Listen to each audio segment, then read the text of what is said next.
This is the AEW Dynamite December 3, 2025 full show results video, which takes place at Fishers Event Center in Fishers, Indiana. Samoa Joe and Eddie Kingston open the show with Tony Schiavone moderating. Joe immediately intimidates Tony and dismisses Indianapolis as unworthy of his usual sharp presentation. He explains that choosing Hook was about education, claiming Kingston is the perfect example of someone who never finishes the job. Joe predicts Eddie will fight hard next week at Winter is Coming, but ultimately get choked out like always. Kingston fires back, questioning how the once respected, hard-hitting Samoa Joe, who saved indie wrestling and dominated ROH, has turned into a man hiding behind jets and cheap attacks. He calls Joe hypocritical for using Hook and acting like the old-school wrestlers he used to despise. Eddie warns that if Joe doesn't bring his true warrior self, he'll eat him alive on the 10th. The rest of the ops cut a promo backstage, and Hook says Samoa Joe is gonna finish Eddie Kingston next week, and Powerhouse Hobbs says they have business to do tonight and they're gonna sprinkle a little holiday cheer around.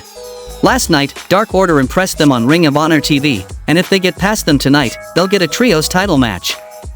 Then we saw a Continental Classic Gold League block match between Okada versus Pac.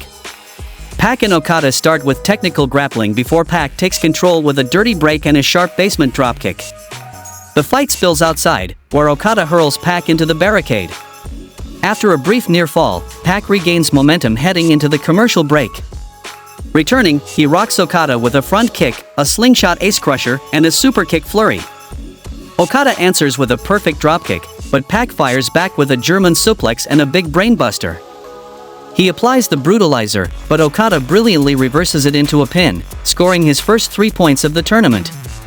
Mark Briscoe recalls his battles with Daniel Garcia a year ago and praises him as the real deal, but says things have changed. Now TNT champion, Mark believes Garcia is slipping into a Death Riders-style downward spiral. After Garcia confronted him for a title shot and then backed off, Briscoe refused to play mind games. He went straight to Tony Khan and secured the match for Winter is Coming, promising an international ass-whooping. Ricochet, flanked by The Demand, mocks small companies begging him to save them with the AEW National Championship. His first act of charity is debuting in ROH this Friday to destroy longtime acquaintance Dalton Castle. After that, he'll stay for another charity case on Collision. When you're in demand, Ricochet says, you make demands, and anyone who doesn't follow them gets put down. Renee Paquette interviews the conglomeration and Roderick Strong after the break.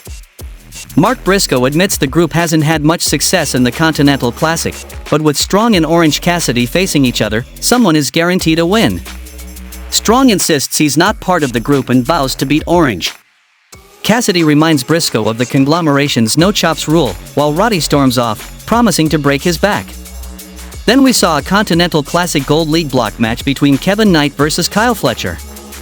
Kevin Knight and Kyle Fletcher open with technical wrestling and athletic counters, each mocking the other with flexing and posing. The pace escalates with rapid arm drags, leapfrogs, and evasions until Knight sends Fletcher to the floor, only for Kyle to counter a plancha with a sharp dropkick. Knight rallies with a leaping apron lariat and a springboard dive before the commercial. After the break, both men trade momentum, Knight hitting a Frankensteiner, springboard lariat, and slingshot DDT, while Fletcher fires back with a vicious lawn dart, big boot, and near falls. Knight lands a coast-to-coast, but Fletcher blocks the UFO splash with raised knees. After frantic counters, Fletcher finally plants Knight with the brainbuster to secure 3 points, totaling 6. Post-match, Don Callis gives the mic to Kyle Fletcher, who admits that he's not feeling great. Don Callis addresses last week's events, saying he can forgive lies, cheating, even killing, but he'll never forgive siding with Kenny Omega. Holding the Young Bucks money, he dares them to let their nuts drop and try to take it back. The Bucks storm the ring, super-kicking Hechicero and Josh Alexander and hitting a BTE trigger on Fletcher before recovering one money bag. Okada ambushes Matt Jackson with a Rainmaker, and Alexander and Hechicero join in beating down the Bucks. Jurassic Express rushes in for the save, with Jack Perry landing a moonsault to the floor. Okada low blows Luchasaurus, and Jack bites Okada's hand before Klon chases him off. Callis viciously attacks Matt until Nick is nearly gouged until Kenny Omega charges in, clearing the ring and standing tall with the Bucks and Jurassic Express. Then we saw an AEW Women's World Tag Team Championship Tournament semifinals hardcore holiday deathmatch between Marina Shafir and Megan Bayne versus Timeless Love Bombs.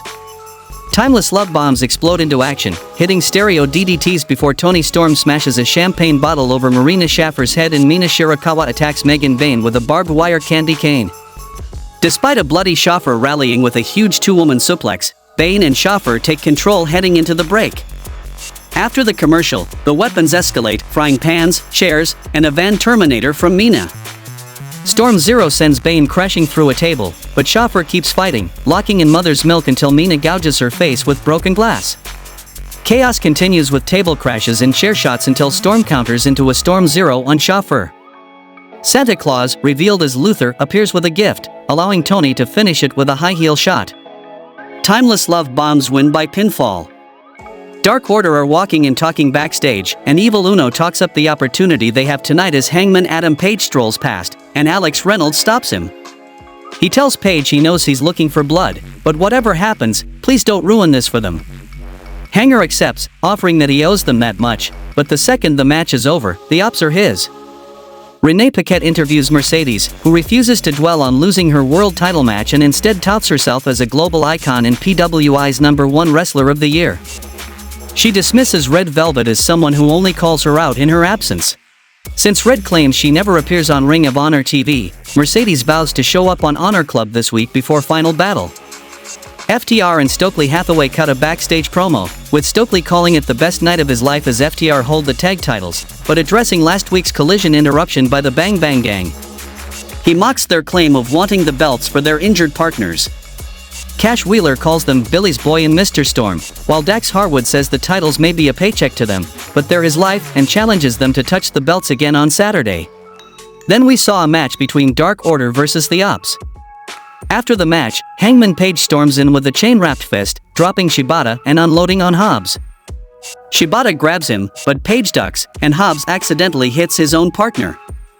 Hangman smashes Hobbs with an empty beer bottle and lines up a buckshot, but security intervenes. Page still breaks free to buckshot a guard as the Ops retreat. Renee Paquette interviews Don Callis, Okada, and Kyle Fletcher. Callis brushes off criticism while Okada blames Takeshita for recent failures, only for Konosuke to show up unexpectedly. Callis insists the trio will dominate the Continental Classic. When asked why Okada's titles aren't on the line, Don dodges, admitting he won't risk the international title. Kyle confidently guarantees the Continental Championship stays with the family. Hangman Page went backstage, furious that Hook cost him the world title after years of fighting back to contention. He vows to reclaim it from Joe or Eddie and challenges Hobbs and Shibata for Winter is Coming, warning them he won't be coming alone. In the main event of the show, we saw a Continental Classic Blue League block match between Claudio Castagnoli versus Jon Moxley. Claudio Castagnoli and Jon Moxley open with technical grappling before Claudio crushes Mox's chest with a double stomp. Mox fires back with brawling offense but returns from commercial bloodied as Claudio swings him and locks in multiple submissions. They trade brutal strikes, dives, and near falls, refusing to stay down. Claudio punishes Mox with uppercuts, stomps, and powerbombs, while Mox answers with lariats, blackouts, and a DDT. In the end, a final devastating uppercut puts Moxley down, giving Claudio the pin and 6 points. Post-match, Bryan Danielson spells it out, saying that when it was Blackpool Combat Club, he couldn't beat Jon Moxley and therefore saw him as the leader. Marina Shafir kneels next to Moxley and stares kind of sadly at him as Wheeler Yuta gives him a little "you did your best" pal pat on the shoulder, and the show goes off the air. How would you rate this week's AEW Dynamite show? Tell me in the comments, and thanks for watching the video.